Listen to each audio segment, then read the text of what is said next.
साल 1914 जुन बेला संसार प्रथम विश्वयुद्धको चपेटामा फसेको थियो।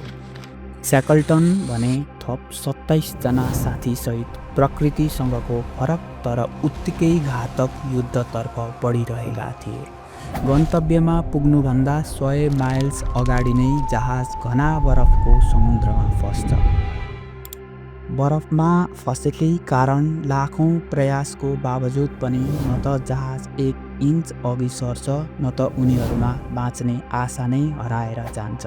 बिना कुनै सम्पर्क र सहायता मानव बस्तीबाट करिब 1900 किलोमिटर पर सीमित खाजा अनि मुटु कमाउने चिसोको बीचमा करिब 10 महिना बित्छ। अचानक एक रात क्र्यू मेम्बरले जहाजमुनि केही ठुलो धमाका भइरहेको आवाज सुन्छन्। अन्ततः जहाज बीचबाट टुक्रिन्छ र बरफले सधैँका लागि जहाजलाई आफूमा समाहित गर्छ।